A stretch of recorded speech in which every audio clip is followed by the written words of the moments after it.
Hola amigos, bienvenidos al Stein Channel número 8. Hoy tenemos una entrevista muy especial y muy interesante. ¿Alguna vez algunos habéis preguntado cómo es el trabajo de un tripulante de cabina? Hoy con nosotros, tripulante de cabina, con Bairok. Bueno, Bairok, ya era hora, ¿no? Ha sido un poco difícil engancharte, la verdad, porque claro, amigos, como es tripulante de cabina, va volando de un lado a otro y yo ahí persiguiéndolo, pero claro, a pie es difícil engancharte, ¿eh? ¿Qué tal? ¿Cómo estás? Es difícil alcanzarme. Hola Stein, ¿cómo estás? ¿Todo bien? Acá, moviéndome de un lugar a otro todo el tiempo y sí, es difícil encajar un momento en que podamos coincidir. Bueno, la primera pregunta que quería hacerte realmente es, ¿qué es tripulante de cabina?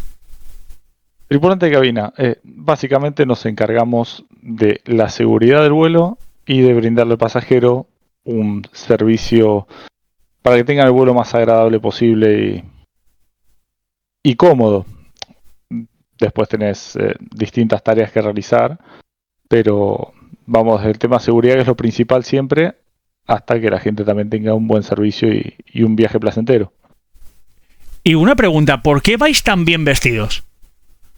Y es parte del código de vestimenta que nos pasa la aerolínea, ya que la imagen en este tipo de empresas habla mucho y vende. Entonces el que estemos siempre prolijos, arreglados, el tema de que la barba tenga cierto corte o que el corte de cabello esté de determinada forma. Las mujeres tienen más reglas que nosotros en cuanto a las uñas, en cuanto al maquillaje, al pelo, pero básicamente tenemos todo un instructivo de reglas a seguir en cuanto a la vestimenta.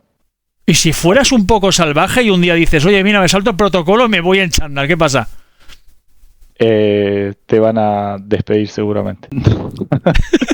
No, en la reunión previa al vuelo, el supervisor ya ve cómo estás y si tenés alguna falla en cuanto al protocolo de vestimenta, esto se puede asentar como una falta o si es recurrente, que seas despedido por estos motivos.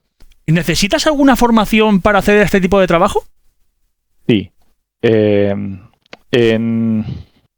general hay distintas instituciones que brindan esta formación. En el caso de mi empresa, yo entiendo que hay otras más que hacen lo mismo. Ellos mismos te dan la formación una vez que pasas la entrevista. Te meten en un programa de entrenamiento que dura 6 semanas, en las cuales tenés que pasar entrenamientos teóricos. Son clases que haces 5 o 6 veces a la semana, 9 horas por día. Es muy exigente porque es mucha información que abarcar. Y después de eso tenés exámenes diarios y un entrenamiento práctico referido a salvamento de primeros auxilios, incendios, natación, que es un requisito saber nadar, porque en caso de un amerizaje, que es un aterrizaje de emergencia en el agua, es importante que sepas nadar, más allá de que tenemos chalecos salvavidas, ¿no? Y más allá de esta formación, hay instituciones privadas que la hacen y es muy valorado. Yo en su momento, hace 10, 12 años atrás, había hecho esta formación en Argentina, pero como pasó tanto tiempo, cuando me contrata la empresa, tuve que hacerla nuevamente porque ya estaba fuera de validez. Pero sí, hay que formarse. Vaya, hay que formarse mucho, ¿eh? Porque yo ya te digo, yo no sé si superaría eso, ¿eh? Es difícil. Sí, es difícil. No todo el mundo puede, ¿eh? Yo creo que todo el mundo no está capacitado para hacer tu trabajo, ¿eh? Muchos de las personas que han empezado el curso... Perdona, esperaba que dijeras no, todo el mundo sí, pero tú no, ¿eh? No, iba a decir eso. Esa la tenías que haber soltado, tío. Esa tenías que haber sido ahí un poco pillo, ¿eh? Decirme, sí, todo el mundo sí, menos tú, ¿eh? No quería bardear, te digo, por ahí. Bien, no pasa nada. Ya sé que me tienes aprecio. Se agradece, ¿eh? Se agradece. Aunque lo has pensado, ¿eh? Lo has pensado, ¿eh? Es un señor mayor. Pero lo has pensado, ¿eh? Lo has pensado, ¿eh? ¿Sí o no? Sí. Bueno, vamos allá. ¿Cuál ha sido tu experiencia más memorable en el trabajo, sea positiva o negativa? Mi experiencia más memorable. He tenido buenas experiencias. Por decir una, recuerdo cuando estaba haciendo, ¿qué pasa? Cuando uno termina la instrucción, tiene una serie de vuelos de práctica. Estos vuelos te preparan para el trabajo real. En estos vuelos de práctica, más allá de los 4 tripulantes que están operando el vuelo, hay 2 tripulantes extra que están practicando. En mi primer vuelo de práctica, recuerdo estaba volando de Copenhague a Alicante y estaba nervioso, estaba muy ansioso por la situación y tuve una emergencia médica y quedé como choqueado, como diciendo, ¿qué? Me congelé un segundo. Pero emergencia médica, a ver, porque sí que es cierto que cuando es tu primera vez, ¿no? A lo mejor esos nervios te invaden, ¿no? Y suele Sí. pasarle a mucha gente que se le descompone el cuerpo, ¿no? ¿Te ha llegado a pasar eso? Es muy común, no, a mí no, pero digo, es muy común que a los pasajeros les pase esto de sentirse mal o ya sea porque tienen algún problema de oído, porque se marean, porque tienen miedo. Hay muchos factores que afectan en esto. Por turbulencia, que a veces la gente hay turbulencia si se marea o se siente mal. En este caso había sido un pasajero y yo estaba pasando a través de la cabina, estaba yendo desde el frente hacia atrás y por la mitad del avión me frena, me llama un pasajero por detrás y me dice, disculpe, creo que él no se siente bien, señalando a la persona que estaba a su lado. Y recuerdo que era un pasajero que estaba completamente blanco, temblaba y se había vomitado todo encima. En mi cabeza era como, reaccioná, ¿qué tenés que hacer? Y tuve una parálisis de un segundo, decir, ¿qué hago? Ah, sí. Activé el protocolo, vinieron mis compañeros, me asistieron, entre todos asistimos al pasajero. Encima recuerdo que el pasajero no hablaba en inglés, tuvimos que necesitar a otro pasajero que nos haga de intermediario, de traductor. Pero por suerte el pasajero estuvo bien, terminó el vuelo mucho mejor. Y realmente fue memorable porque jamás me voy a olvidar en mi primer vuelo que me haya pasado eso. Y una cosa, has dicho que, bueno, que tienes que saber inglés y tal. ¿Cuántos idiomas realmente tienes que aprender? El único idioma que es obligatorio para trabajar, por lo menos en este tipo de compañías que vuelan por Europa, es inglés. Todos los idiomas extra que tengas son un extra y suma. ¿Suma? En mi caso, y suma que para que te seleccionen, es un plus. Pero a medida que sepas más idiomas, ¿asciendes en el tema monetario? No es exactamente lo mismo, pero para una comodidad personal es muy bueno porque pasa a veces que no todos los pasajeros hablan en inglés. A veces volamos a España, a Madrid o a Barcelona y muchos pasajeros no hablan en inglés. Entonces tener tripulación que hable español es muy cómodo para el pasajero, muy cómodo para nosotros, poder comunicarnos fácilmente con ellos. Así como cuando volamos a Polonia, tenemos algunos compañeros que hablan polaco. Lo mismo con República Checa, con Hungría, distintos países que hablan idiomas distintos. Por ejemplo, mucha tripulación es de Italia. Entonces cuando viajamos a Italia, generalmente alguien en la tripulación habla italiano. Es muy cómodo. En mi caso yo hablo en inglés, en español y en portugués. Entiendo italiano, pero no puedo hablarlo fácilmente, me cuesta bastante todo practicar más. Pero sí, es realmente práctico el manejo de idiomas en este trabajo. Sí, porque claro, si una persona te habla en italiano no le dirás yes, ¿no? Yo en general trato de responder hasta donde sé en italiano y si no me manejo con el español buscando la forma de que me entienda de todas formas. O llamo a algún compañero que la mayoría te digo sé que son italianos y hablan italiano, llamo a alguno que me dé una mano. Como también me han llamado a mí compañeros de otros países diciéndome, este pasajero habla en español, yo no lo entiendo, ¿podrías hablar con él vos? Y yo me acerco y hablo con el pasajero sin problema. Bien, has dicho que bueno, que sois varios compañeros y que todos sabéis idiomas, ¿no? Mi pregunta es, ¿cuántos compañeros sois realmente y cuántos idiomas más o menos entre todos manejáis? Esta es jodida, esta pregunta te he pillado, quizás, es complicada. Pero, a ver, ¿cuántos somos? Depende de la base, en nuestra base seremos 100, alrededor de 100, 120 personas. No conozco a todos muy de cerca porque tenés a veces distintas rutinas o rutas de vuelo, entonces no conoces a todos muy bien, pero siempre tenés al grupo con los que volás más, que los conoces más. Más allá de eso, ¿cuántos idiomas? Y a grosso modo, si te digo, entre todos, más de 10 seguro. Tengo un compañero que él solo habla 6 idiomas, o sea, es... ¿El compañero cómo?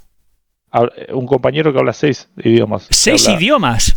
Inglés, polaco, sueco, ruso, japonés y uno más era, no me acuerdo cuál es el otro, pero 6 idiomas, a decir, ¿qué? Y ese compañero que te dice, haber estudiado, ¿no? No, es muy divertido hablar con él. Búlgaro es el otro idioma, que es de Bulgaria. ¿Y su idioma natal es? Búlgaro. Búlgaro. Sí. Español habla, dices también, ¿no? No, español entiende algunas cosas y te suelta algunas palabras, pero no lo puede hablar fluidamente. En cambio, los otros idiomas sí los habla. Te puede mantener una conversación en japonés, en ruso, en sueco, en polaco. No tiene problema con eso. Es increíble, porque yo creo que realmente nosotros, claro, tenemos el idioma castellano, pero o el habla hispana, ¿no? Como lo quieras llamar. Pero claro, hay mucha gente que quizás el idioma español lo ve como difícil, ¿no? ¿Tú crees realmente que es más complicado aprender el idioma español antes que otros idiomas? ¿Cuál es el idioma? Bueno, porque claro, el japonés tiene que ser jodido, ¿no? El japonés tiene que ser difícil. He estudiado el japonés. Algunas cosas sé, pero muy básico porque tengo que avanzar más en eso. A ver, por ejemplo, di algo. No. Vale, perfecto, gracias. Te da vergüenza, ¿no? Pues, luego, claro, sí. Tú te reías de mi pronunciación, pero claro, si tú no quieres hablar en japonés, ahí lo dejo, Y no tendría que ponerme a pensar, hace mucho no agarro japonés. Bueno, pues di con Ishiwa, que se la sabe todo el mundo, y ya está, ¿no? O Sayonara, sí, ¿no? Y ya está, ¿no? Sí. Pero pienso que de los más sencillos es inglés, por más que nos resistamos mucho, la estructura del inglés es muy sencilla. Si me preguntás cuál es más difícil, hoy viviendo acá, te digo que el danés es un idioma muy difícil por la pronunciación que tiene el danés. Es una pronunciación súper difícil. Si no, búsquense un video cortito de 2 personas hablando en danés y van a entender que no van a entender nada. Por ejemplo, ¿cómo sería, igual, a ver si no lo puedes decir, ¿cómo sería, ha sido un vuelo agradable en danés? ¿Serías capaz de decirlo? No tengo ni idea. O sea, es muy, muy difícil pronunciar el danés porque es muy gutural. Ellos pronuncian todo como con la garganta. ¿Sabes danés? Hay palabras sueltas en danés, pero como decir gracias es muy fácil porque es tak. Pero tú vives en Dinamarca, ¿no? Sí, pero hablan en inglés todos acá. Ah, vale, tú no hablas en danés, nada, cero. No, es muy difícil. Ninguna palabra, ¿sabes? Ninguna. Sí, por ejemplo, cuando ellos te quieren llamar la atención, como cuando en inglés dices excuse me, ellos dicen, perdón si algún danés ve esto. No pasa nada, si te sientes mal no lo hagas, No, es onsku. Onsku es como excuse me, como llamando la atención a alguien. Onsku, sí, pero la pronunciación debe ser lejos de eso, pero es eso. Después, la palabra que más me gusta en danés, que es muy fácil para nosotros los españoles o latinos, es gratis. Porque se escribe y se dice igual. Gratis. Gratis en danés es gratis, es lo mismo que en español, gratis. Es una palabra que me gusta. O sea que si yo voy a Dinamarca, pues gratis, hola, ¿no? Algo así, levanto la mano, gratis, ¿no? Gratis, es que realmente es gratis. Hombre, pero es que va bien, ¿no? Porque realmente la palabra gratis, sabes que es gratis y haces la señal, como a lo mejor vas a Dinamarca y haces la señal como, oye, tengo hambre, ¿no? Te metes la mano casi que en la boca, haces así y dices gratis. Entonces te señala el dedo índice y te dice, ¡una mierda, ¡Que me paguen! ¡Que me paguen, ¿no? Bueno, estamos saliendo de contexto. Vamos allá con la siguiente pregunta. ¿Cómo manejas situaciones de emergencia y estrés? Bien, situación de emergencia y estrés, yo pienso que lo más importante es el conocimiento y el saber aplicarlo. Entonces, durante todo el entrenamiento que nos brinda la empresa, te preparan para distintas situaciones, ya sea emergencias médicas, emergencias técnicas del avión, puede ser un incendio, puede ser X. Muchas cosas que pueden pasar, uno está preparado para eso y se actualiza todo el tiempo. Siempre nos llegan los documentos para leer acerca de eso, para estar informados y actualizados. Al igual que una vez al año, tenemos que repetir los protocolos. El mismo estudio que hicimos para entrar a la empresa se repite una vez al año. De manera más reducida, pero se repite. ¿Para qué? Para mantener fresco el conocimiento. Porque cuando tenés conocimiento es más fácil manejar la situación de estrés. O de peligro o lo que sea. Hasta incluso tenemos distintos protocolos para tratar con pasajeros disruptivos o agresivos, para tratar con temas médicos, que generalmente igual pedimos ayuda si hay un médico a bordo siempre, porque es mejor que un profesional lo haga, pero también no podemos esperar que haya sí o sí un médico a bordo. Si no hay, tenemos que solventar la situación lo mejor posible hasta que podamos aterrizar. Pero siempre eso, yo pienso que el conocimiento y el confiar en el equipo es muy importante para manejar las situaciones de estrés. ¿Qué habilidades crees que son necesarias para ser un buen tripulante de cabina? Habilidades. Yo creo que la habilidad más importante, si me preguntás, es la empatía, que muchos no la tienen. Pero tener empatía con los pasajeros es muy importante. Hay pasajeros que tienen mucho miedo y te lo dicen.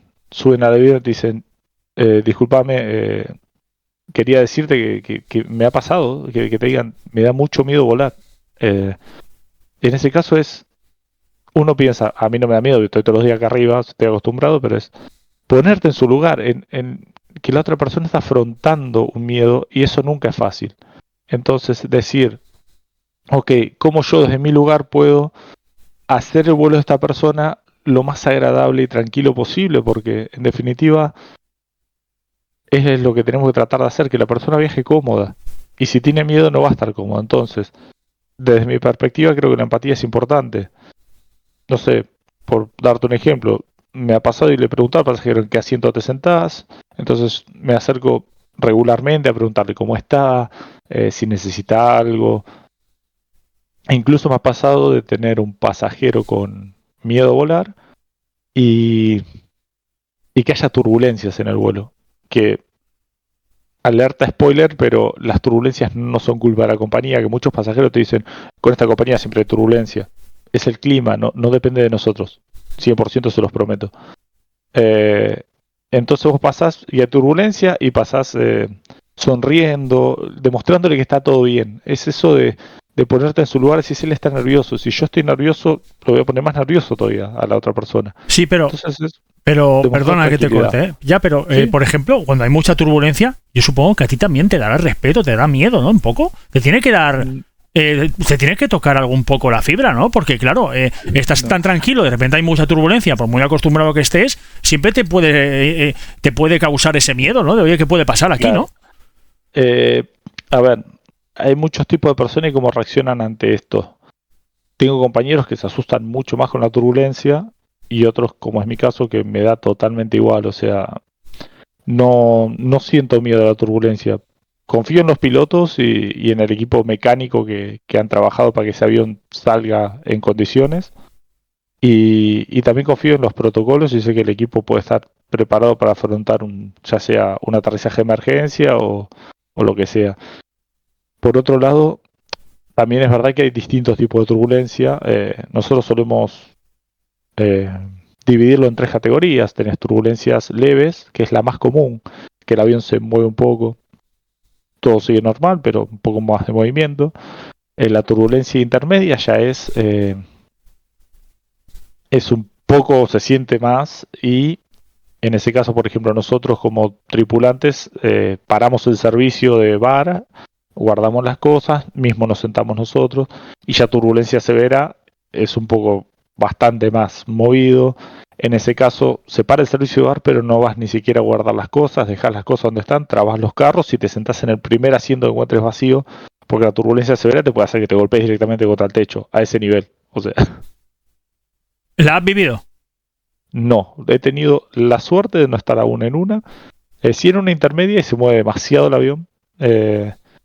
Y lo mismo, me ha pasado cuando estaba en turbulencia intermedia de tener pasajeros con mucha cara de miedo mirándote y yo tratando de sonreír, transmitiéndole que está todo bien, el avión se está moviendo, sí, es el viento, nos va a sacudir, pero el avión está en condiciones, no le va a pasar nada.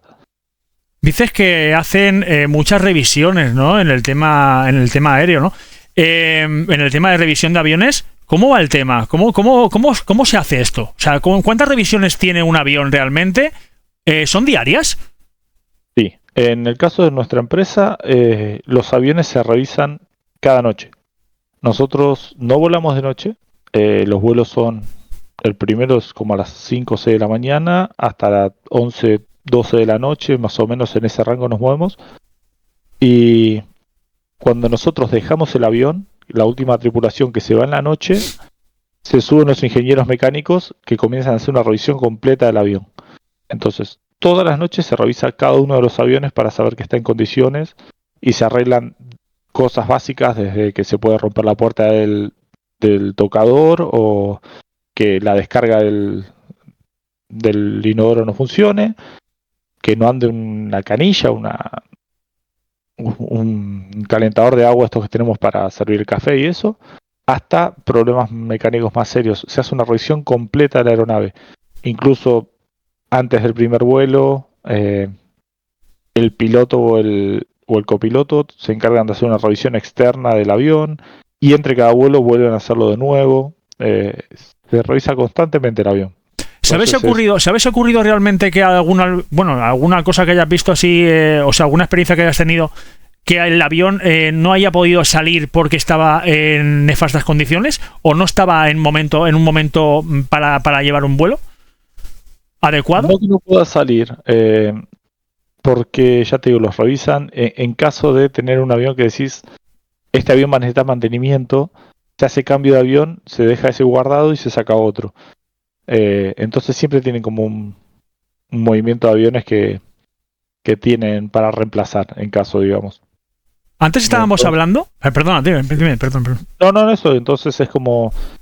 confío mucho en ese tema de que los aviones están en condiciones porque se revisan cada noche y se preocupan porque los aviones vuelen solo estando en condiciones.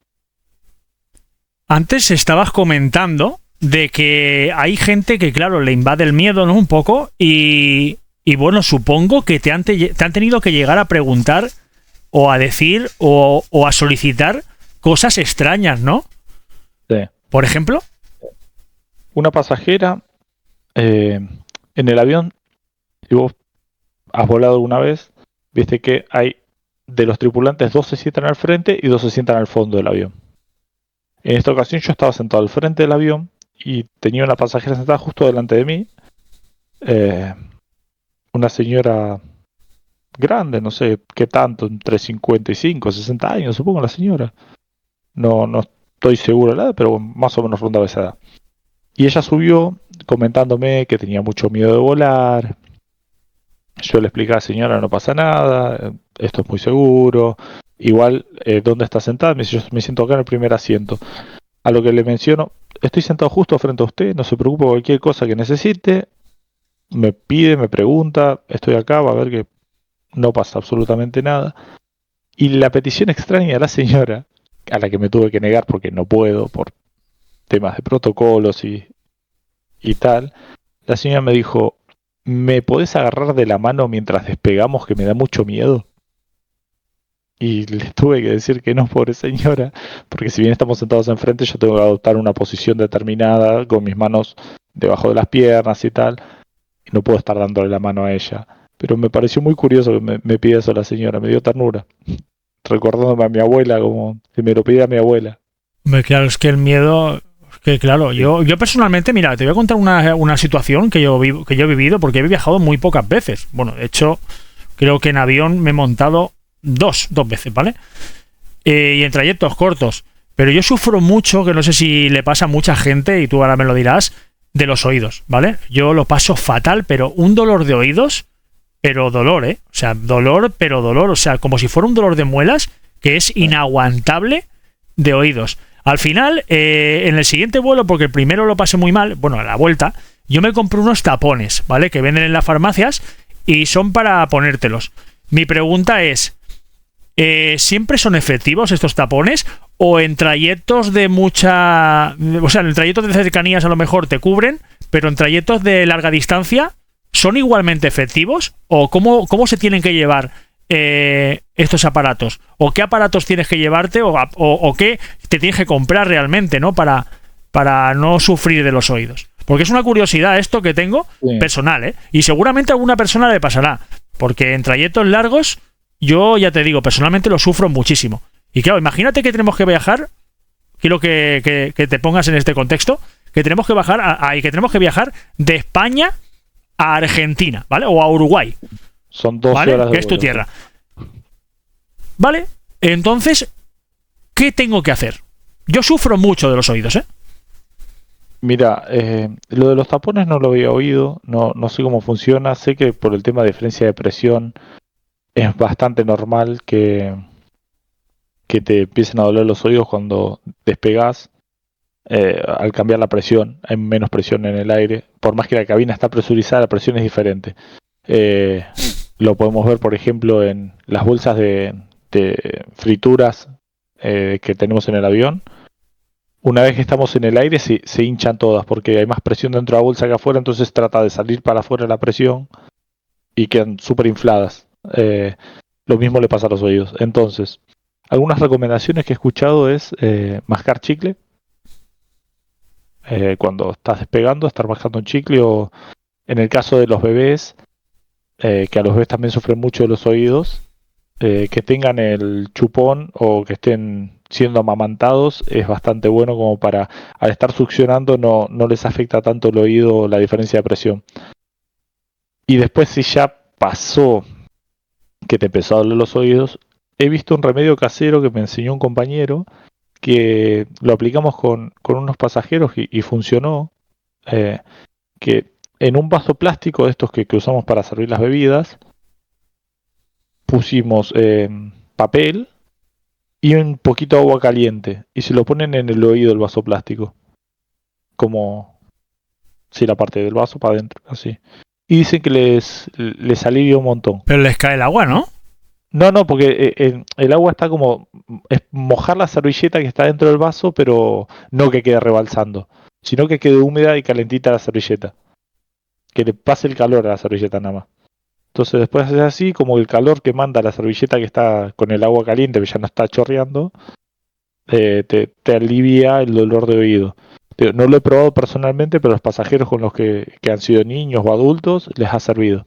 O sea, que realmente si una persona tiene un problema de este tipo, puede acudir a un tripulante de cabina y comentarlo, ¿no? Sí, si sabe este truco seguramente lo va a saber ayudar, y si no, algo va a hacer para alivianarle el dolor de oído. Vale, porque yo la primera vez, ya te digo, la primera vez que me pasó, yo no era consciente de que una persona puede pedir ayuda a un tripulante de cabina cuando tiene este problema. Y claro, yo me lo comí solo y lo pasé muy mal. Sí. Yo creo que con cualquier problema se puede pedir ayuda. Te digo, está la gente que de repente le empieza a sangrar la nariz y se quieren limpiar solos y me pedirte ayuda. Otros que te piden ayuda, otros que se les derrama un líquido encima o les duele los oídos, que se cortaron con algo, o que han vomitado porque se sentían mal y no llegaron a ir al baño y se vomitaron encima, entonces te piden si le das algo para limpiarse. Eso me pasó en un vuelo de Madrid. Una niña se vomitó pobre toda y dejó hecho un chiquero la cabina, la tuvimos que limpiar. Porque si bien nosotros no nos encargamos de la limpieza integral del avión, en vuelo tenemos que hacer algo para que no quede todo en malas condiciones para el resto de los pasajeros, ¿no? Después, una vez en tierra, se llama a los equipos de limpieza y ellos suben al avión y se encargan de que quede impecable. Claro, dices que la gente lo pasa mal, se pone nerviosa, ¿no? Sí. Y claro, esto va también depende de qué tipo de persona, ¿no? Porque supongo que habrán personas que se pongan muy nerviosas y sean difíciles, ¿no? Tengan un carácter difícil o sean agresivas, ¿no? ¿Te ha pasado alguna vez algo así? Y me ha pasado que la gente se pelea a bordo, que la gente se ponga agresiva o violenta. En general, no particularmente conmigo, porque no sé si en la cámara se llega a apreciar, pero soy grande, entonces por ahí impone más respeto, mi tamaño, supongo, no sé. ¿Cuánto mides? 1,85. 1,85. ¿Y estás fuertote? Sí, peso como 100 kilos, o sea, soy una persona muy grande. Pero Perdón. sí, ha pasado que, sobre todo con el tema del alcohol, las personas empiezan a tomar, o por que están yendo de vacaciones y están alegres, o algunos por nervios, por el miedo a volar, empiezan a tomar alcohol. ¿Se puede? Sí y no. O sea, está permitido, por lo menos en la aerolínea donde yo trabajo, tomar lo que nosotros te vendemos en cuanto a alcohol, pero no que vos traigas tu propio alcohol.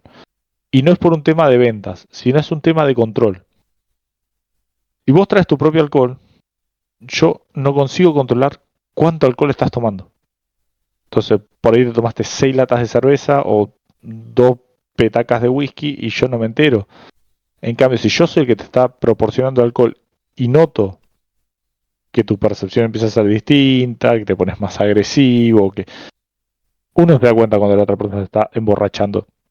En ese caso, Porque a no tu vocaliza, próximo ¿no? Porque pedido, no vocaliza la primera señal, ¿no? claro, es una de las señales. O se empiezan a tornar más agresivos, tiene distintos factores.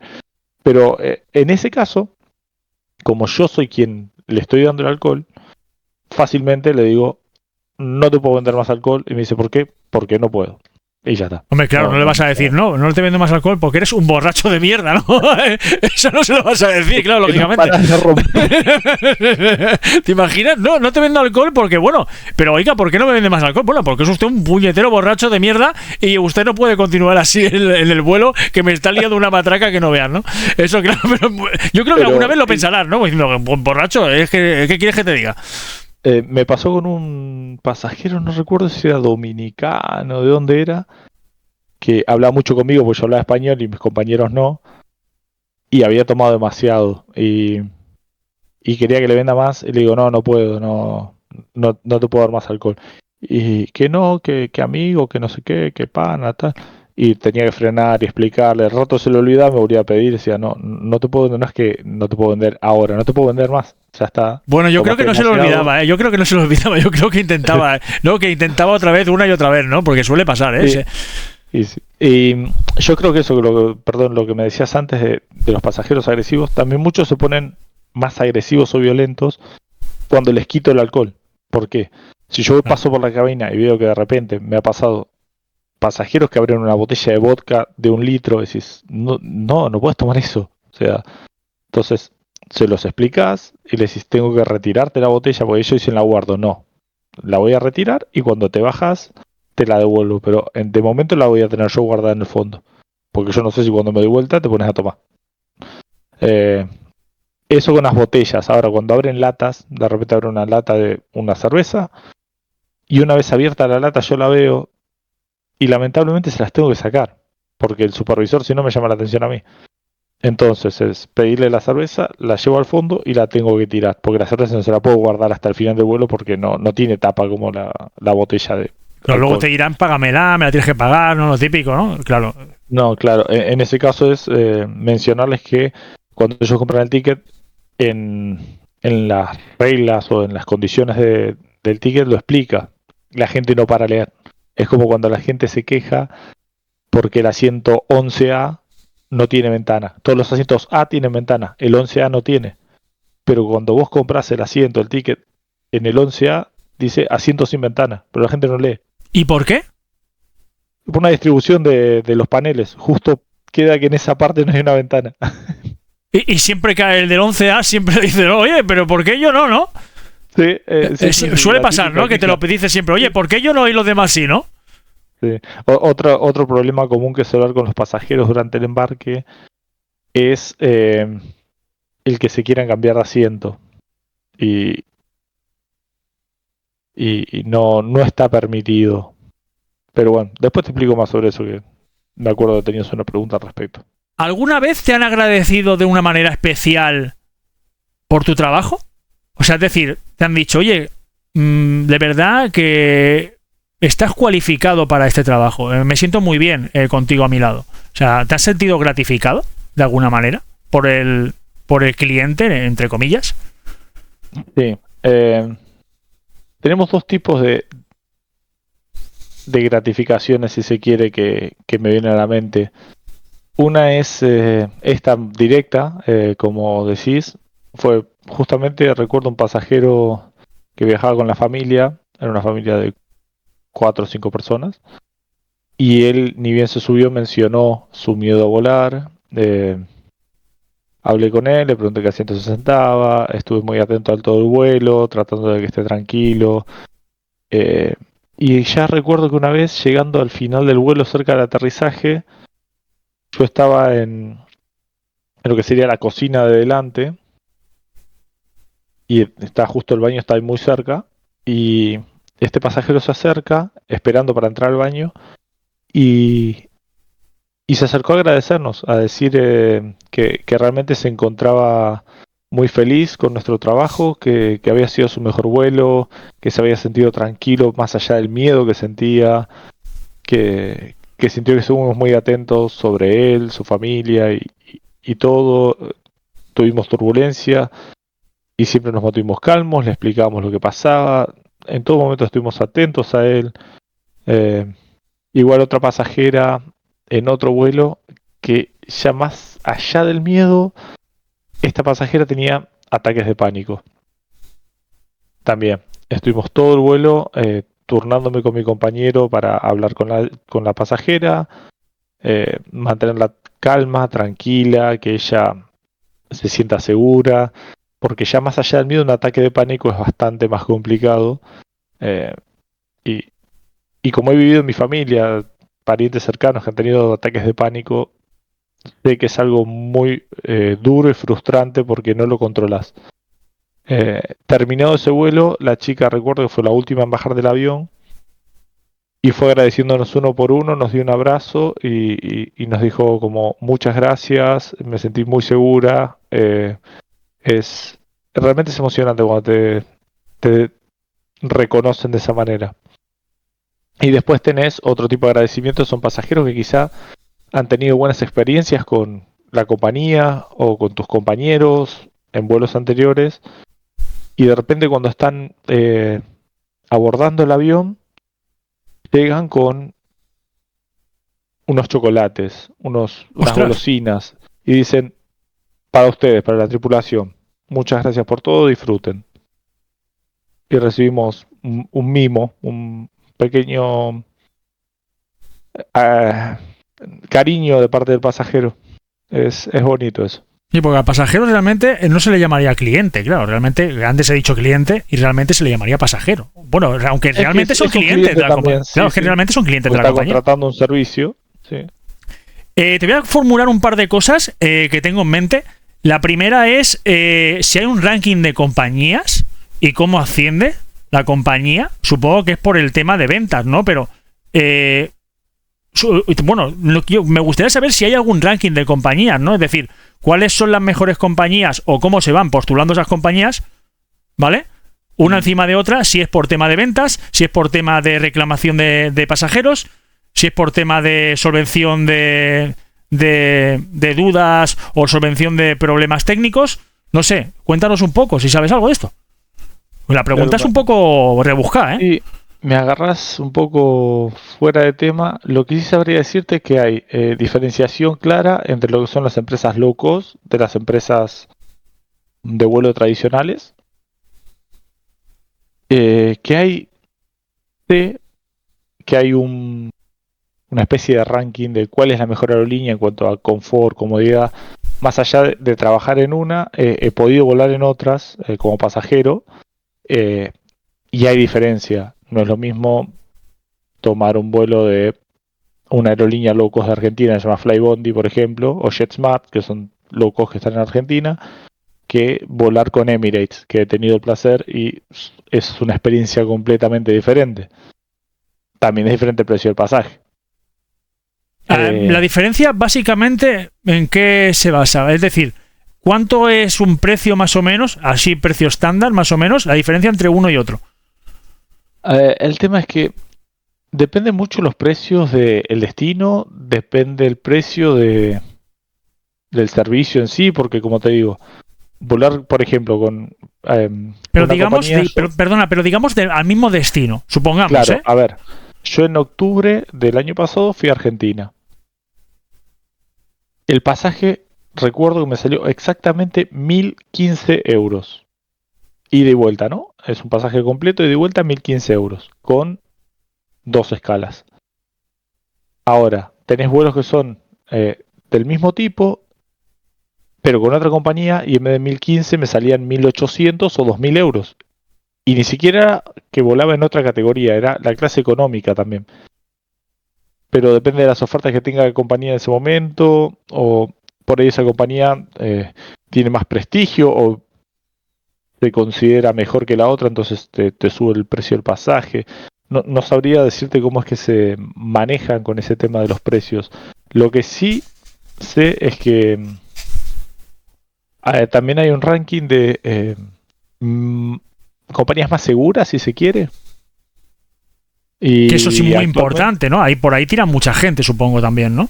claro, porque yo sé que las low cost suelen tener mala prensa porque dicen, no, pues son low cost, entonces por ahí eh, no se fijan tanto en la seguridad o escatiman en eso. Y en la low cost que yo trabajo, están orgullosos de decir que en 40 años que tiene la empresa no ha tenido ningún accidente. ¡Wow! Han tenido incidentes que son Muy bien. cosas que se han podido solventar, pero nunca ha tenido un accidente en la empresa.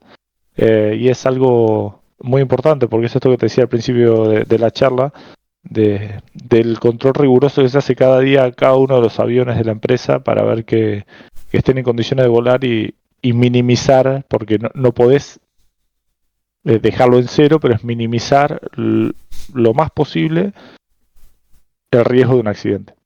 El tema de las turbulencias, ¿no? Estabas comentando que bueno, que la gente se pone nerviosa, que lo pasa muy mal con el tema de las turbulencias y tal. ¿Hay zonas en las cuales siempre hay turbulencias? Particularmente por la experiencia que he tenido, sobrevolando zonas montañosas hay más turbulencias. O el océano. Pero generalmente cuando tenemos vuelos a Italia, yo estoy en Copenhague, eh, pasa mucho de estar pasando la parte de los Alpes y todo eso, que como los vientos son muy cambiantes y la presión es distinta y tal, suele ser turbulenta la zona montañosa, más que otras zonas. El centro de Europa suele tener bastante turbulencia en algunos momentos, pero asimismo, eh, esto entiendo que es en todas las compañías igual, los pilotos ya van con el pronóstico del tiempo estudiado, entonces se evitan tormentas, se evitan zonas turbulentas que ya están como predefinidas, porque entiendo que por temas de pronóstico del tiempo y demás, ellos saben dónde pueden haber mayores turbulencias y se trata de evitar todo ese tipo de situaciones. A veces no se puede porque la zona turbulenta es grande y hay que pasar, o es turbulencia inesperada. Pero sí, si me preguntas, en la zona montañosa suele haber más turbulencia que en otras. Y dices que bueno, que puedes predecir un poco el tema, ¿no? De las turbulencias, pero claro, y dices que a veces también, lógicamente, le sorprende al piloto, ¿no? Sí. Y si a lo Sí. mejor el piloto detecta que hay mucha turbulencia, o sea, puede parar el vuelo, decir, oye, mira, no salimos hasta tal hora, por precaución, básicamente. Claro, no por turbulencia, pero nos ha pasado de tener que retrasar salidas de vuelos porque hay una tormenta muy grande. De repente tenemos que ir de Dinamarca a Italia y hay que cruzar Europa, pasas por Alemania, sobrevolás otros lugares y en ese camino por ahí dicen, mira, hay una tormenta muy grande, no vamos a poder pasar. Lo mismo en el norte de Italia, decís, calculan ya que a la llegada va a estar llegando la tormenta. Entonces retrasan la salida del vuelo a veces media hora para evitar esa tormenta. ¿Y qué es más peligroso realmente? ¿Una turbulencia o una tormenta? ¿Y qué magnitudes? Yo pienso que siempre la tormenta es más peligrosa, incluso la turbulencia no representa peligro real para el avión. Se ha hecho un estudio con los aviones no recuerdo las cifras exactas, pero por darte un ejemplo, si le pusieran valor a las turbulencias de 1, 2, 3 y así, una turbulencia severa se podría clasificar como un 6 y los aviones están preparados para resistir una turbulencia de 12. Entonces al avión nunca le va a pasar nada en cuanto a la turbulencia. No es peligroso, es incómodo para los pasajeros la turbulencia más que nada. En cambio las tormentas sí son peligrosas, es mejor siempre evitarlas. Incluso he tenido la suerte de, por distintas circunstancias, a veces tenemos que entrar a la cabina del piloto durante el vuelo y es una vista hermosa, pero vos ves ahí en los radares que ellos tienen que se ve el clima, entonces ellos pueden ver dónde están las tormentas, además siempre se mantienen comunicados con tierra y las evitan. De repente te dicen, ves, tenemos una tormenta a la derecha y una a la izquierda, tenemos que ir por el medio. Cambias un poco la ruta, pero evitas la tormenta. Y en ese momento que están las turbulencias o una pequeña tormenta, las personas, como habíamos hablado anteriormente, se ponen nerviosas, ¿no? ¿Qué consejo le darías tú a una persona en ese momento para que tuviera un vuelo mucho más agradable? Yo creo que para que sea más agradable es tratar de entender que no va a pasar nada, pero yo el consejo que sí les daría en esos momentos, más que nada, en todo momento lo haría, es si no necesitan levantarse, es mantener el cinturón de seguridad abrochado, porque puede haber turbulencias, hay turbulencias que son como esperadas y otras que son inesperadas. El piloto sabe cuando vamos a entrar en una zona turbulenta a veces y ya enciende la señal de cinturón y recomienda que se lo abrochen y avisa que vamos a pasar por una zona de turbulencia. El tema es que una turbulencia inesperada te agarra sin cinturón puesto y podés salir disparado del asiento para el techo. O sea, siempre es mejor con el cinturón puesto, por su seguridad y comodidad durante el vuelo. Nosotros lo repetimos bastante durante el vuelo, pero la gente se piensa que es, no pasa nada, yo me lo saco porque es más cómodo. Es más cómodo, pero es menos seguro. ¿Ha llegado a haber algún accidente de este tipo, mínimo o grave?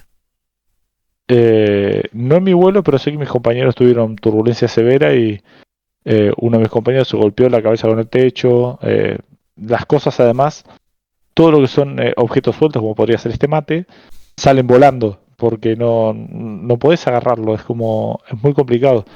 Entonces siempre es tratar de mantener al mínimo los objetos sueltos que tengas alrededor y seguir las instrucciones de los tripulantes. Y si no vas a levantarte, mantener el cinturón de seguridad abrochado, que es lo más seguro y sensato que se puede hacer. ¿Y cómo es tu día a día siendo tripulante de cabina? Tenemos, en el caso de mi empresa, 3 tipos de días diferentes, si se quiere. Bueno, 4 si contamos los días libres. El día libre es como el de cualquier persona, haces tus cosas. Después tenés los días de vuelo. Hay semanas que te toca volar en la mañana y semanas que te toca volar en la tarde. Si volás en la mañana, arrancás muy temprano. Generalmente tenés el reporte a las 5 de la mañana o 6, depende del día. Pero también terminas bastante temprano en general, cerca del mediodía ya estás terminando. Es levantarte, desayunar, tenés que comer bien, por lo menos yo siento que hay que comer bien. Tengo por ahí compañeros que desayunan bastante mal, pero bueno, son más jóvenes y no entienden todavía mucho de eso. Pero sí, comer bien es importante. Prepararte una vianda, un snack para el día. Agua tenemos en el avión, entonces no sería necesario recordarlo, pero hay que beber bastante agua porque el aire acondicionado constante del avión al que estás expuesto seca mucho la piel y te deshidrata un montón. Entonces el beber agua es muy importante durante los vuelos. Yo en jornadas laborales más largas me tomo 2 litros de agua tranquilamente, además del mate que lo llevo siempre. Todo esto que me estás comentando básicamente es de los tripulantes de cabina, ¿no? Pero claro, y en el tema del piloto, ¿hay un piloto siempre y varias personas que sepan también? ¿Los tripulantes, alguno tiene que tener ese conocimiento? ¿Cómo va esto? No, no, nosotros tenemos al piloto y al copiloto. Solo hay Son dos dos. personas en la cabina, sí. En caso de que uno se descompensara o se descompusiera, sigue el otro solo, asistido por uno de nosotros, sería. Pero no asistido de que yo vaya a manejar, sino que es estar con él y ayudarle en lo que él necesite. Pero básicamente si pasara algo así como, a ver, ejemplos que pudieran ser es que se desmaye porque le baja la presión el piloto, que es algo que podría pasar, no nos ha pasado nunca por suerte, pero podría pasar, o Bueno, y que podría se pasar. intoxique con algo que coma y que Y le podría caiga. pasar realmente también, a ver, porque la vida nunca sabes cuándo te vas. Claro. Y también podría pasar, ¿no? Que de repente, oye, una persona puede fallecer también, ¿no? Sí, sí, de la nada, muerte súbita. Muerte súbita. Y claro, ahí, bueno, es un caos esto, ¿no? Porque claro, si No, a pasa esto. ver, nosotros tenemos protocolos para eso también y yo entiendo lo que se trataría de hacer es aterrizar en el aeropuerto más cercano para asistir a la persona, ¿no? Porque más allá de ser el piloto es una persona y no queremos que se nos muera. Eh, y sí, se hace eso, o sea, se busca solventar la situación en el aire y enseguida el piloto que continúa competente, digamos, que continúa posible de realizar las tareas, habla con las distintas torres de control pidiendo para aterrizar en el aeropuerto más cercano que tenga. Claro, al principio habías comentado que erais más o menos unos 100, ¿no? Más o menos en la empresa. Pero Sí. creo que no te he llegado a preguntar. 100 tripulantes, no sé cuántos son los pilotos. O sea, sois más, claro, lógicamente. Sí, sí, si contamos los pilotos somos muchos más seguramente. Pero no te he llegado a preguntar cuántos sois por vuelo. Es decir, ¿cuánto compone todo? Toda la empresa dentro de un vuelo. O sea, ¿cuántas personas van dentro de un vuelo? Manejando la situación. Mínimo somos 6, que está el piloto, el copiloto y los 4 tripulantes. Y como máximo podemos llegar a ser 9. Cuando hay pilotos de práctica son 3 en vez de 2 en la cabina. Y cuando hay tripulantes de práctica son 6 en lugar de 4. Pero el mínimo establecido son piloto, copiloto y 4 tripulantes, porque tiene que haber un tripulante por cada 50 personas o fracción de. Y el avión tiene capacidad para 189 pasajeros. Entonces necesitas 4 tripulantes para cubrir esa cantidad de pasajeros. ¿Y cómo manejáis cuando hay un percance? Es decir, cuando hay una situación de emergencia, ¿cómo lo manejáis con los tripulantes? Tenemos muchos protocolos, tenemos guías a bordo, porque a veces en el nervio de la situación se te pueden pasar algunas cosas, detalles o algo, y para darte cuenta que estás haciendo lo correcto, tenemos ciertas guías que podemos tomar, leer y seguir, o cerciorarnos de lo que estamos haciendo está bien. Pero yo creo, como te decía antes, que la mejor forma de manejarlo es con el conocimiento. Si vos estás seguro de lo que estás haciendo y le transmitís tranquilidad a tus compañeros, sobre todo el supervisor, ayuda mucho a que este tipo de situaciones se manejen de la mejor forma posible y profesional, digamos, ¿no? O sea, mejor y más profesional que se pueda. Creo que una cualidad que tiene que tener todo tripulante, hablando desde la ignorancia, ¿no? Que cualquiera diría, oye, vaya pregunta, ¿no? Pero bueno, yo creo que una de las cualidades más importantes que tiene que tener para mí, desde mi punto de vista, un tripulante de cabina, también es un poco el temple, ¿no? La paciencia. Sí. Porque tienes que tener mucha paciencia, claro. Piensa que habrá gente que se ponga muy histérica, ¿no? Sí. Igualmente siempre está como nuestro último recurso, más allá que no para pasajeros que estén histéricos porque se sientan mal, sino pasajeros disruptivos, pasajeros violentos. Siempre tenemos el recurso de llamar al capitán y comunicárselo y que él decida llamar a la policía y que se desembarque ese pasajero. ¿Te ha ocurrido? Sí. Sí, 2 pasajeros que cuando en un vuelo, creo que era Polonia, cuando aterrizamos empezaron a pelearse. Pero a golpearse, estaban peleándose. ¿Pero por qué? Tuve ¿Porque que- uno se comió los ganchitos del otro? ¿Por qué pasó ahí? Se insultaban mucho en polaco, yo no entendía, pero uno de los dos me dijo como que el otro dijo algo de la novia o algo así. Y comenzaron a discutir, habían tomado alcohol ambos, por eso no está bueno que tomen tanto. Llegué hasta ahí, me paré en medio, lo separé y terminó viendo a la policía, se fueron los dos con la policía. Dices que uno de los dos tomó alcohol, ¿no? Sí. Ese que era Oh. el del vodka, del principio. Ese era No, el no, que tú era le otro. tuviste que decir, oye, tú no, ¿eh? Era otro. Esto no aquí no, ¿eh? No, ese fue un grupo de 6 que estaban ahí con las botellas de vodka, pero no, eran otros que estaban por el medio del avión. Me acuerdo porque aterrizamos y tuve que atravesar todo el avión rápido entre la gente para separarlos, pues estaban peleando.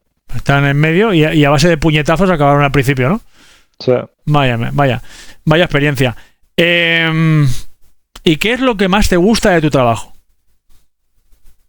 a mí me Y lo que gusta- menos también. Mira, quiero que me digas qué es lo que más te gusta y lo que menos. Me gusta el brindar servicios, siempre me gustó de hacer que la gente se sienta bien. Obvio, también me gusta que como tripulante tenés ventajas como pasajes aéreos más baratos y podés conocer lugares y tal. Esas son cosas que me parecen interesantes. El, los compañeros, conocer, porque también la tripulación es muy variada y tenemos gente de todos lados, entonces conocer distintas culturas, eh, costumbres. Es muy interesante eso. Después que no me guste del trabajo, situaciones como pasajeros disruptivos es complicada porque no termina de ser que estamos trabajando y a veces la gente, no sé si no lo entiende o qué, pero la gente cuando se pone muy violenta y se la agarra con uno, es como, yo estoy acá, estoy representando a la empresa, pero de repente no me corresponde a mí eso que me estás reclamando. Me ha pasado que nos reclamen porque el avión llegó demorado y si llegamos demorados siempre hay un porqué, no es porque queremos llegar tarde, porque en definitiva estoy trabajando y si llego demorado tardo más en volver a mi casa, yo también quiero volver a mi casa. Pero cuando las personas se niegan a entender las cosas y se ponen tercas es algo que no me gusta. Y por eso trato de hablar con ellos de la mejor forma posible, que entiendan que todos queremos llegar y que tratamos de hacer lo mejor que podemos con lo que tenemos. A veces las demoras son porque hay demasiado tráfico aéreo y no tenés lugar para salir, sencillamente. O sea, te dicen, tenés que esperar 1 hora para tu posición de salida. Y esa hora que los pasajeros se te quedan reclamando y reclamando, es como explicándoles uno por uno, mira, no puedo hacer nada al respecto, el control de tráfico aéreo no nos deja salir, no hay más que hacer. Pero claro, lógicamente, supongo que también le añadirás, no nos dejas salir porque así evitamos posibles accidentes también, ¿no? Entonces ahí, claro, la gente creo que lo entiende con más facilidad, ¿no? Claro, es explicarles que la pista es una y no hay lugar para todos. Si de repente hay mucho tráfico y es lo que hay. Hay mucho despegue, mucho aterrizaje y tienes un orden de salida. Y a veces pasa que incluso es porque los pasajeros se demoran embarcando y se ponen que yo quiero poner mi maleta acá arriba porque no sé qué y porque mis cosas. Y al demorarse tanto, nos hacen perder nuestro puesto de salida y te meten 1 hora atrás.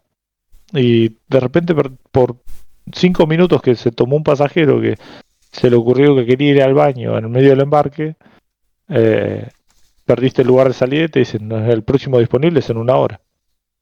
Y tenés que esperar 1 hora ahí. Es complicado eso. Decías que hablabas el idioma portugués, Sí. Castellano, lógicamente, el inglés, Argentino. el inglés y el argentino, lógicamente, eres un pibe. Bueno, es un pibe en Uruguay, un guacho, ¿no? No, eso no se dice así, ¿o cómo se dice en uruguayo? No, los uruguayos Un guacho, creo que ¿no? hablan muy parecido. ¿Guacho qué Charrúa es? le dicen. ¿Guacho qué es? Guacho es como decir... Mexicano, ¿no? No, es bien argentino. Es como decir pibe o así. En Uruguay no se dice igual. guacho. Supongo que también, ¿sabes qué? Es curioso que viviendo en Buenos Aires, o sea, viví muchos años en Buenos Aires y Uruguay está justo cruzando el río enfrente, y nunca he ido a Uruguay. Conozco muchos países del mundo, pero nunca fui a Uruguay, es algo pendiente que tengo. Que en algún viaje a Argentina que haga, me voy a tomar el tiempo de ir a visitar Uruguay porque me han hablado muy bien de ahí. ¿Alguna vez has tenido que lidiar con una situación real? ¿Y cómo te sentiste? ¿De emergencia te referís? Claro, por supuesto. Dijiste, Bueno, sí. situación de emergencia o situación extrema. Hemos tenido, Cuéntame. En el tiempo que llevo, una emergencia. Fue una situación complicada que, por suerte, tanto el equipo, o sea, la tripulación, como los pilotos lo han manejado muy bien, sobre todo los pilotos. Fue básicamente en un vuelo de Copenhague a Londres. A los 15 minutos de despegar nos llamó el piloto y nos avisó que estábamos volviendo para Copenhague porque se nos había roto el sistema hidráulico del avión. Para quien no va mucho por ahí de esto de entender cómo es básicamente como en el carro, el auto, el carro. El sistema hidráulico lo que hace es facilitarte el control del mismo. Ahora, si a vos no te funciona el sistema hidráulico, todo es más difícil. El doblar es más difícil, el enderezarlo es más difícil, es complicado. El avión cuenta con, por lo que me explicó el piloto después cuando aterrizamos sanos y salvos, el avión cuenta con 2 sistemas hidráulicos y un sistema auxiliar, una cosa así. Y a nosotros nos fallaron los 2 sistemas hidráulicos y aterrizamos con el auxiliar. Cuando llegamos a tierra nos mandaron equipos de emergencia, bomberos, paramédicos, policía, todos alrededor del avión viendo que no pase nada. No pasó nada por suerte, pero fue estresante, los pasajeros estaban muy asustados. Fue una situación complicada. Mismo después de conseguir aterrizar, desembarcamos a los pasajeros. Después, cuando estuvimos listos, nos desembarcamos nosotros mismos, fuimos al edificio terminal. Ese avión lo llevaron al taller para ser revisado de inmediato y estuvimos cerca de 2 horas esperando a que llegue otro de los aviones. Nos dieron el otro avión y volvimos a hacer el intento de hacer Copenhague-Londres. Lo conseguimos la segunda vez, pero con menos pasajeros. Muchos pasajeros se asustaron, no quisieron volver a subir el avión. Los entiendo, o sea, otros sí subieron y estaban llorando, estaban muy nerviosos. Otros se lo tomaban con más humor y subían y te preguntaban como, ¿este avión sí va a funcionar? Y se reían. Depende mucho de las personalidades de cada persona, ¿no? O sea, de cada persona es diferente cómo reacciona ante algo así. Recuerdo que terminó siendo un día muy largo. Llegamos a Londres duro, lógicamente duro también, ¿no? Llegamos a Londres con 3 o 4 horas de retraso. Que los pasajeros, cuando desembarcaron del vuelo de Copenhague a Londres, agradecían a la tripulación, tanto pilotos como tripulantes de cabina, por el desempeño, por el cuidarlos, por todo. Pero los pasajeros que embarcaron en Londres para ir a Copenhague estaban un poco más disgustados porque para ellos era un vuelo que llegó 4 horas tarde, no sabían el porqué. Entonces nosotros teníamos cierta carga de estrés, era muy tarde, eran como las 12 de la noche o algo así, y encima todos los pasajeros estaban como muy enojados, reclamando, y nosotros teniéndoles que explicar, mira, pasó esto, cambiamos de avión, tuvimos que esperar, era preferible esperar que traer un avión que no funciona, o sea. Pero bueno, en definitiva fue un día largo, terminamos muy tarde, como 3 de la mañana, que no es común, pero bueno, terminamos muy tarde ese día. Pero yo creo que el seguir los protocolos y el profesionalismo tanto de mis compañeros como de los pilotos fue muy bueno para que esta situación no pase a ser el primer accidente de la compañía. Así que no, esa fue como la situación más de peligro real, si se quiere, que he vivido. Volviendo un poco a que quería definir un punto que creo que se nos ha escapado. Sí. El tema de los estudios, ¿no? Y el tema también sobre todo de los idiomas, ¿no? ¿Hasta qué punto te han ayudado en tu carrera? Eh, bueno, como te mencioné, el inglés es básico, sí o sí. Hay que hablarlo porque es como el idioma común del mundo. Eh, a las malas, más o menos todos entienden inglés. Eh, pero el resto de los idiomas, como el español o el portugués, me han dado herramientas para comunicarme con distintos pasajeros. A veces les tenés que explicar algo y no entienden inglés y es muy bueno saber más de un idioma para poder comunicarte con ellos.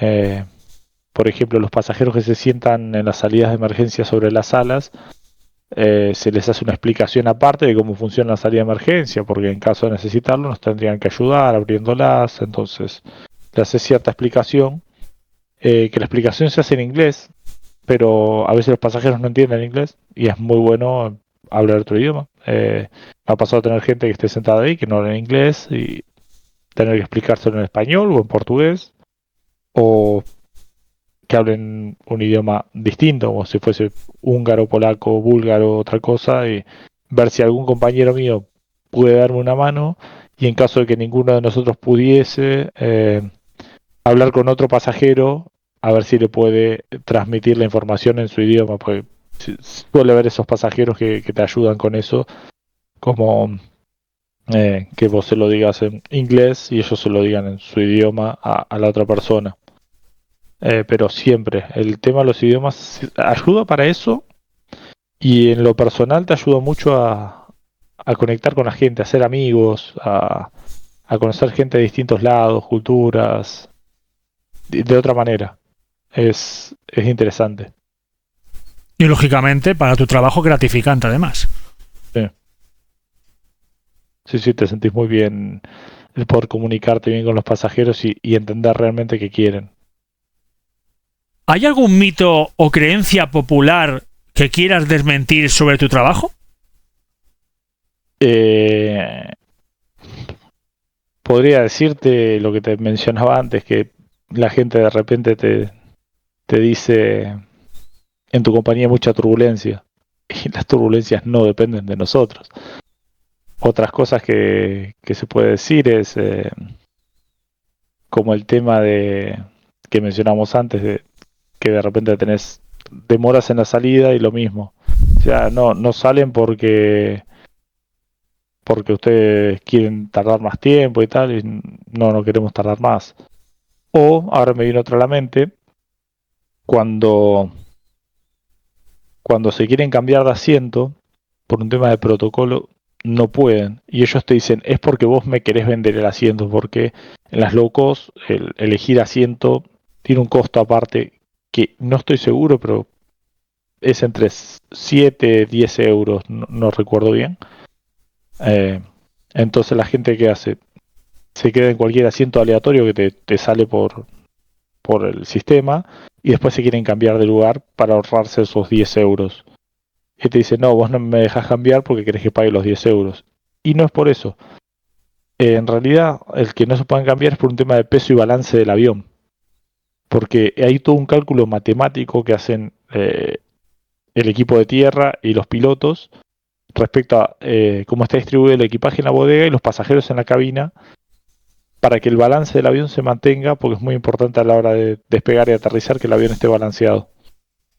Eh, para evitar accidentes. Entonces no es capricho nuestro, es por seguridad que se pide que no se cambien de asiento en despegue y aterrizaje. ¿Y qué consejo le darías a una persona que sueña con ser tripulante de cabina? Primero que estudie inglés, es fundamental. Aunque sea, no tiene que ser un inglés bilingüe súper avanzado. Un inglés intermedio que te puedas comunicar está bastante bien, en general. Que lo hagan. Cuanto más joven, mejor. Porque yo creo que lo disfrutas más y tenés tiempo de conocer. Tenés esta ventaja que te mencionaba antes de trabajando en este tipo de empresas. Tenés ticket con descuento, tanto para vos como para tus familiares y en algunos casos incluso para amigos. Entonces es una muy buena oportunidad para conocer el mundo, recorrer, ver lugares nuevos, hay muchos lugares lindos para ver alrededor del mundo. He tenido la suerte todos estos años de no solo conocer Argentina, que me encanta, es un país hermoso y tenemos mucho para ver allá, sino que también pude ver de Sudamérica, estuve en Brasil y en Chile, tengo pendiente ir a Uruguay, Paraguay también estuve, y me falta Bolivia, que me han hablado bien de Bolivia. Y en Europa, sí, en Europa he tenido oportunidad de recorrer mucho, gracias a estas empresas low cost, que a veces por 20 euros o 30 euros tenés ticket para ir a visitar una ciudad nueva, como puede ser las Navidades de Gdansk, que es en Polonia y dicen que es muy bonito, conocer Londres como una ciudad pintoresca y antigua, o Barcelona, que me encanta. He estado varias veces en Barcelona y me parece una ciudad fascinante. Madrid y tantas otras. Entonces, si tienen ganas, háganlo. Es una profesión muy linda, con muchas ventajas, se paga bien eh, y, y de verdad que merece la pena. Acabas de comentar que se paga bien. Sí. Suelo preguntar siempre, porque tengo además una sección en el canal, y lógicamente te la tengo que formular. Luego tú exprésate o comunícamelo como quieras, ¿vale? Lo puedes extender más, puede ser totalmente explícito o puedes reservar, ¿vale? Lo que tú creas conveniente. Claro. ¿Es un sueldo digno? ¿De cuánto baremo estamos hablando? ¿Hay niveles para cobrar un poco más, cobrar un poco menos? ¿Se puede ascender? Sí, a ver, vamos por partes. Primero, yo entiendo que en este tipo de empresas va variando, ¿no? Según la compañía y tal. En particular en la compañía que yo trabajo, hay variación según la base en la que estás. Es como bastante acorde o adaptado a base del sueldo. Entonces, por ahí un tripulante que está basado en Portugal va a tener un salario menor que un tripulante basado en Dinamarca, porque el costo de vida en Dinamarca es muy elevado. Los alquileres son muy caros. Es un país caro. Entonces los sueldos son acordes. Y está bien, yo creo que sí, porque, por ejemplo, a mí con mi sueldo me alcanza perfectamente para rentar mi apartamento, para vivir, para ahorrar, viajar, o sea, ¿De yo cuánto creo que estamos hablando más o menos, Byron? ¿De qué y sueldos más o menos? En Dinamarca estamos rondando entre los 2.000 2.500 euros al mes.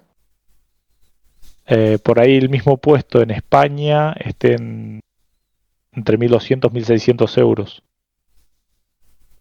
O sea, que Por un tema de costo de vida. va acorde al país en el cual estés. Sí, porque tienen que seguir ciertos protocolos y además es ser coherente con los costos de vida del lugar. Portugal es aún más bajo. Tengo entendido están por los 1.000 euros o a veces menos, o sea. Pero después sí se puede ascender. Uno empieza como tripulante, como junior, después pasas a tripulante normal, que el sueldo es igual. Que es lo que tú eres ahora actualmente, ¿no? Sí. Después puedes ser supervisor, ahí tienes un plus, un poco más de sueldo. Y después ya pasas, si no estoy mal, el siguiente es como instructor y esas cosas que son los que forman a los nuevos tripulantes, que ya tiene otra categoría de salarios y demás. Pero sí hay posibilidades de crecer en la empresa si uno quiere. Quizás ya no volando, llega un punto en que pasas más a aulas y oficinas, pero también es importante mencionar que por lo menos en esta empresa no tienen restricciones respecto a la edad de la persona. Recuerdo que cuando hice la entrevista me preocupaba bastante porque tengo 37 años, en su momento tenía 35, pero me preocupaba bastante porque yo veía a mis compañeros, la gente que estaba en la entrevista y veía chicos de 18 años, 20 años, y decía, uy, por ahí con la edad no me quieren tomar. En ese caso ellos valoraron que yo manejaba 3 idiomas y que tenía experiencia previa en atención al cliente. Pero asimismo entró en nuestro curso una compañera de 59 años y estaba haciendo el curso con nosotros. Entonces se puede hacer a cualquier edad. Si uno lo pensaba y decía, sí, fue mi sueño de chico y ahora ya tengo 40 años y no creo que pueda. Y sí se puede. ¿Consideras para ti que es un sueldo digno? Sí, sí. Ya como te digo, para mí ya desde el punto de vista de poder de pagar mi renta, mis servicios, mi comida, porque gasto bastante en comida porque soy de comer mucha carne y pescado y cosas que son caras por ahí. Y aún así te quede dinero para poder viajar, salir de fiesta e incluso guardar. Yo entiendo que es un sueldo digno, aceptable. Quería comentarte si has vivido alguna situación memorable o muy divertida con tus compañeros. En el trabajo o fuera del trabajo. En el trabajo y fuera. Pero bueno, básicamente el de fuera ya es un poco más personal, ¿no? En el trabajo. Fuera del trabajo, fiestas que hemos ido juntos y ha sido divertido. De hecho, hemos hecho fiesta de Halloween o fiesta de vestirse todos de blanco en una casa de unos compañeros que tenían piscina. Fue muy divertido. Después en el trabajo, una situación memorable. No, a ver, generalmente me divierte eh, gastarles ciertas bromas a los nuevos, bromas inocentes, como la más común que es divertida y es bastante inocente es darle algún producto, como sea una lata de gaseosa, y, y mandarles decirles que el pasajero de la fila 13, puede ser ABC, cualquier letra, lo pidió. Lo divertido, gracioso en esto es que la empresa vuela con aviones Boeing y los aviones Boeing, al ser una empresa americana, no tienen fila 13. Va de la 1 a la 33, pero sí 13. Entonces salta de la 12 a la 14. Y el nuevo suele estar confundido respecto a eso, entonces llega y se queda buscando la fila 13 y queda en el medio de la cabina y le pregunta a los pasajeros y todo como, no, hasta que se da cuenta que no existe la fila 13, entonces suele ser muy divertido hacerles eso. Sí, porque lo vais viendo desde lejos, ¿no? Os reunís todo así, el rollo ardillitas, ¿no? Ahí mirando desde lejos, ¿no? Diciendo, mira, a mí no se entera una mierda, ¿no? Sí. Pero además, yo recuerdo que durante el curso lo ves, eso de que no hay fila 13, de que va la 12, la 14, tal. Pero pienso que por ahí en tu primer día estás nervioso y no te lo esperás. Entonces te quedas confundido, como dices, ¿por qué me mandan a la fila 13?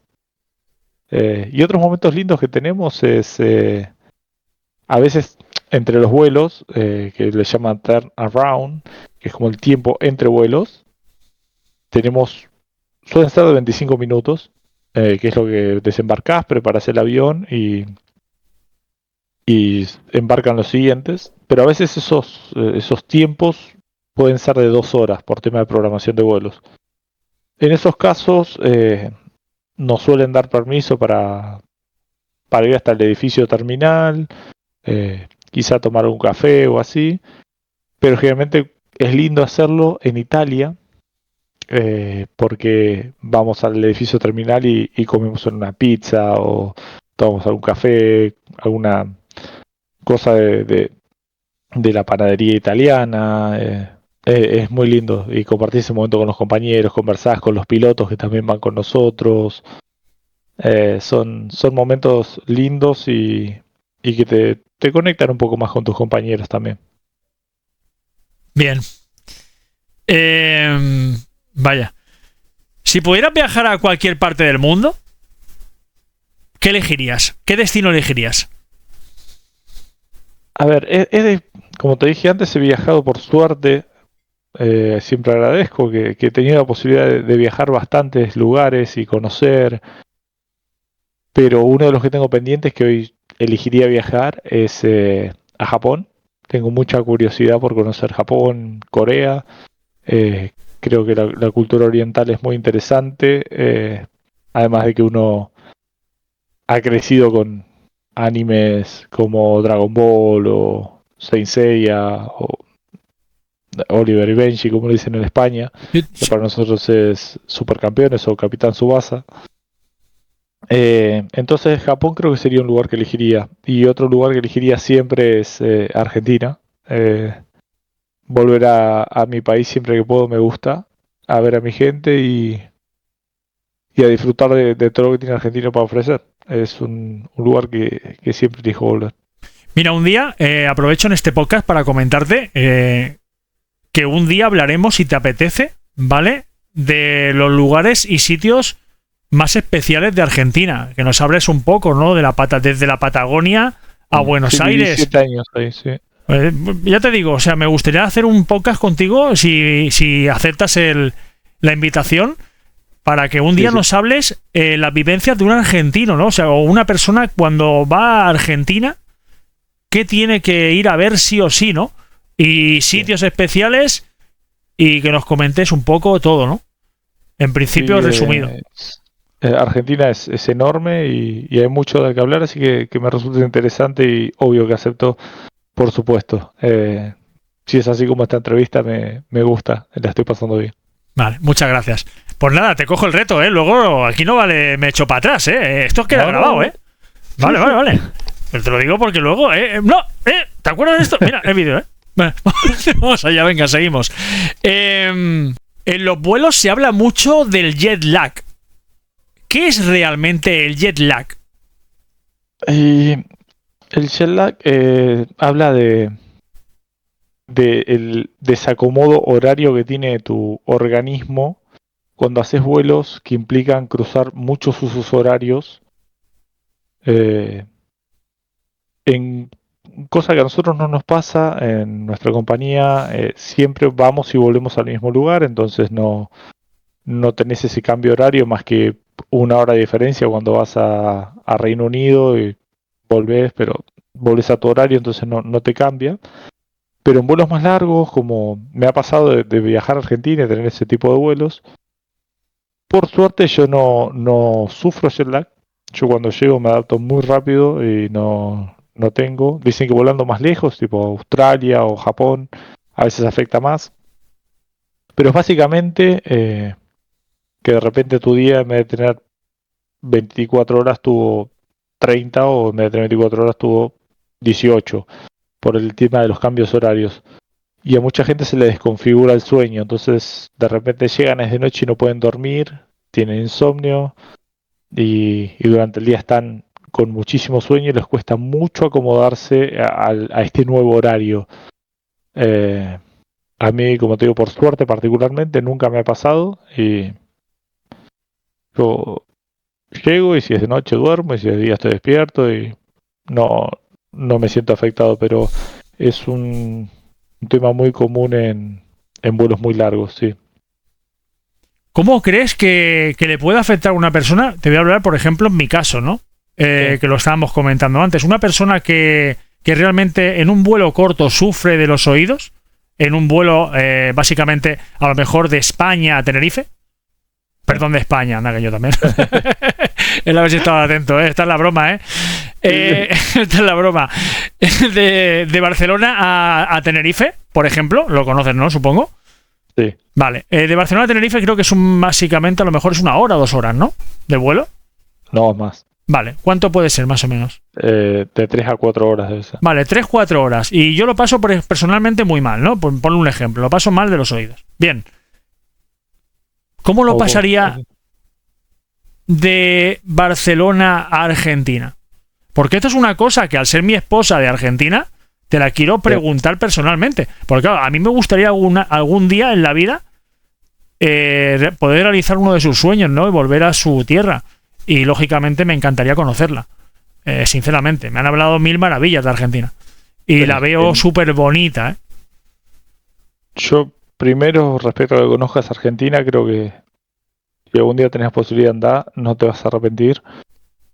Por 2 motivos. Primero, por estar pudiendo cumplir el sueño de tu esposa, y por otro lado, porque Argentina es hermoso y tiene muchísimo para ofrecer.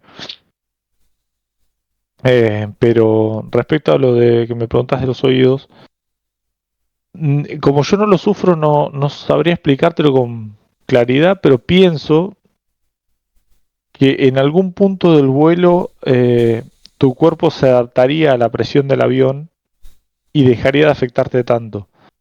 En el vuelo corto tenés dos cambios de presión muy, muy rápido, porque cambia de presión en el ascenso y en el descenso el avión. Y es en el momento en que a vos te afecta más.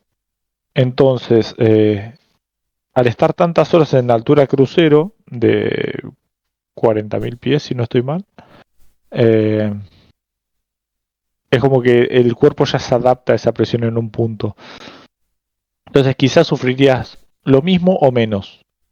Que lo que más sufrí seguramente es en el momento de despegue y aterrizaje, y al ser un vuelo corto, durante el vuelo no llegas a adaptarte, entonces continúas con cierta molestia. Pero como te recomendaba antes, masticar chicle suele ser bueno para evitar que te pase eso. Y en un vuelo largo, que estamos hablando de un vuelo largo, Sí. una persona cuando está en ese vuelo, aparte de dolor de oídos, ¿qué le puede llegar a pasar también? Que sea así algo que es lo lógico y lo normal. ¿Qué suele pasar? Que se mareen, la gente se marea mucho. Se marea mucho en trayectos largos. En todo tipo de trayectos, la gente se marea mucho, pero por ahí en trayectos largos tenés más. Es que yo me mareo mucho en barco. Yo me mareo mucho en barco. Por eso te lo digo, porque yo te estoy comentando esto porque habrá muchas personas, lógicamente, que se harán esta duda, o sea, que tendrán esta duda, ¿no? Esas personas que tengan esta duda, pues oye, a lo mejor se ven reflejadas en mí y tú se la puedes solventar. Yo en barco, personalmente, me mareo muchísimo. De hecho, me dieron un premio al tío que más se mareaba del barco. O sea, es increíble. Me acordaré toda la vida. Se llamaba Georgie o algo así. Y era un trayecto muy corto. Pero bueno, ya te digo, lo pasé fatal. Entonces, no me ha llegado a pasar en un vuelo corto. Pero yo quería preguntarte si en un vuelo largo te puede pasar. Sí, yo creo que sí. Aunque si vas a comparar, por ejemplo, he tenido más experiencias, he ido de Europa a Argentina en vuelo y son 12 horas. Puede ser largo, por ahí la recomendación más normal es que cada 2-3 horas puedas, no sé, levantarte para ir al baño o aunque sea estirar un poco las piernas porque después te empezás a sentir incómodo quizás. Pero también he ido de Europa a Argentina en barco y son 25 días. Así que si te mareas, mejor ir 12 horas en avión que 25 días en barco. Es bastante menos lo que te vas a marear. Vaya. En el día a día, ¿usas algún objeto o ritual que te acompaña y te hace sentirte mejor y más seguro? O mejor en salud, o te hace sentirte con un mayor bienestar. Sí, claro. Si hablamos de ritual, por ejemplo, objetos, no soy muy supersticioso de objetos o así. En cuanto a ritual, puede ser que soy muy ordenado en la forma que hago las cosas. Entonces, los días que tengo vuelo, yo sé qué tanto tiempo antes me tengo que levantar o comenzar a prepararme. En caso de los vuelos matutinos, tengo mi rutina de desayuno, de prepararme, de tener mi uniforme ordenado, todo listo, de hacer las cosas en cierto orden para no olvidar nada, porque puede ser problemático, no sé, no olvidar mi identificación de tripulante, no olvidar, no sé, hay compañeros que han olvidado ponerse la corbata y es parte de las reglas de vestimenta, como te decía antes, de que los zapatos estén limpios y prolijos, de que las camisas estén bien planchadas, de que toda la ropa esté limpia y lista, el saco colgado. Entonces lo hago de una forma secuencial que a mí me da la tranquilidad de que sé que no me voy a olvidar nada. Creo que es la forma más de tipo ritual que tengo para decir va a estar todo en orden, porque estoy haciendo las cosas en el orden que las hago siempre para que no falle nada. Y como buen argentino, un buen mate, ¿no? Todas las mañanas, tardes, noches. Desayunos y meriendas, a todas horas, ¿eh? agarré este que es el más chico porque tomé ya mucho mate hoy. Si me agarraba el otro mate es mucho más grande y consumo más agua y tomo más mate. Y es como, ya quería parar un poco hasta ahora. En trayectos largos, ¿un avión tiene que efectuar alguna parada obligatoria?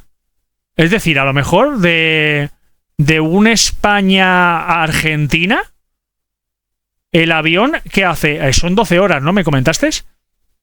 12 horas del tirón o 12 horas que podemos parar.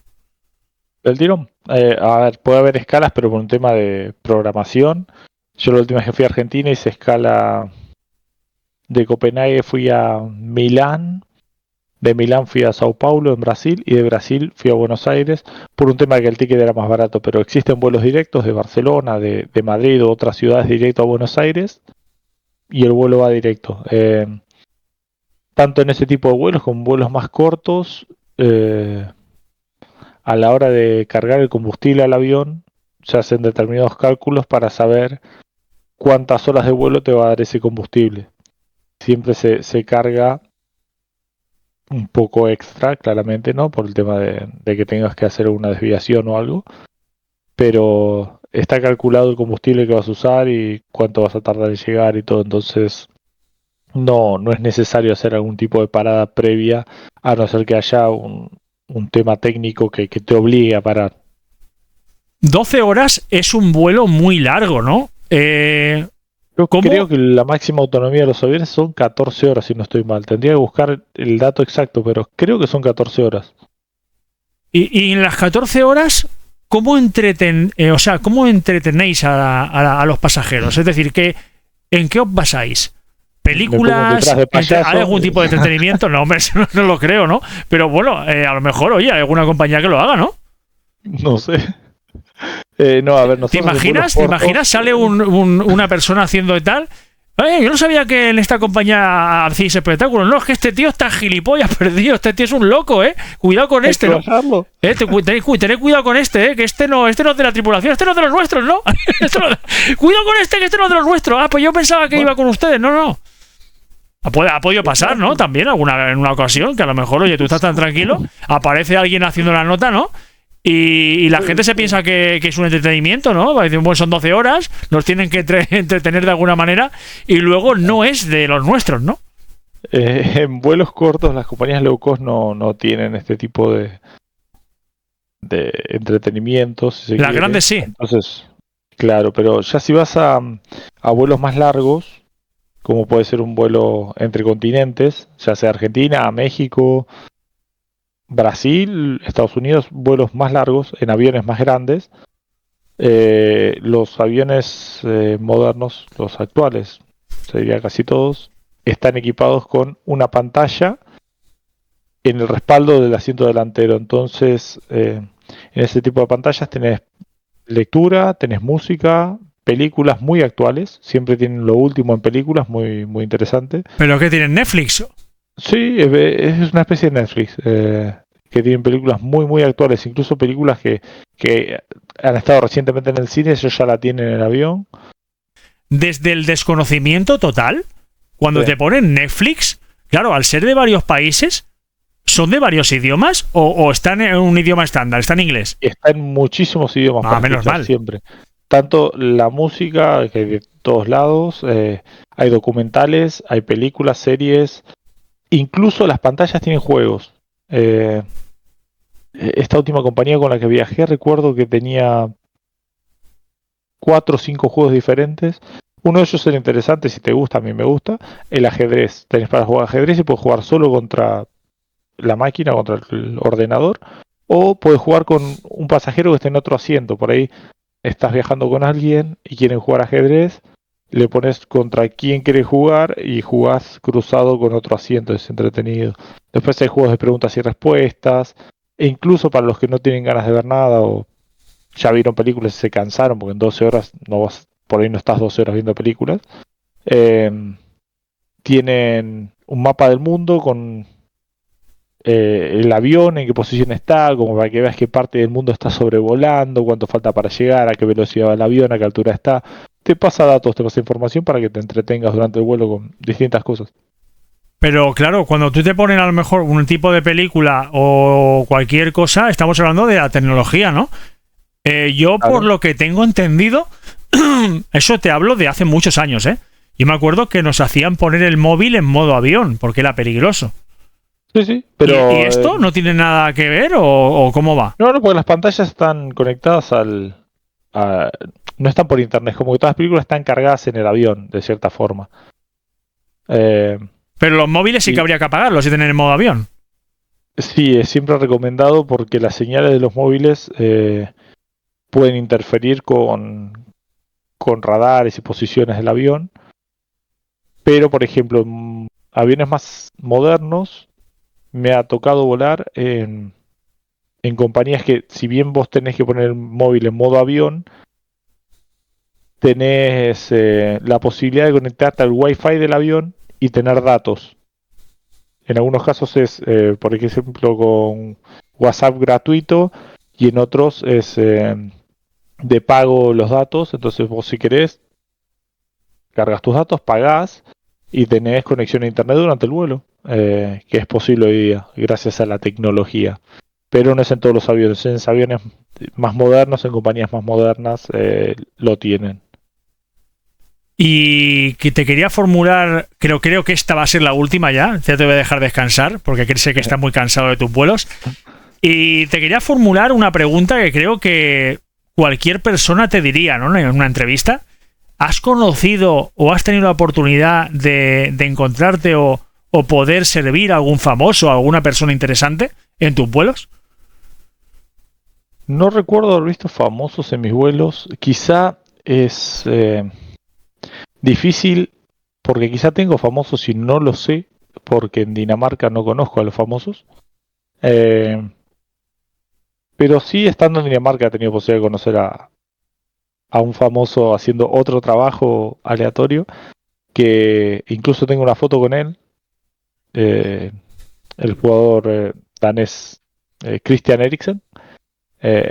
Un día, en un trabajo que tuve, conocí a la gente de la selección danesa y lo pude conocer a él y sacarme una foto con él y todo.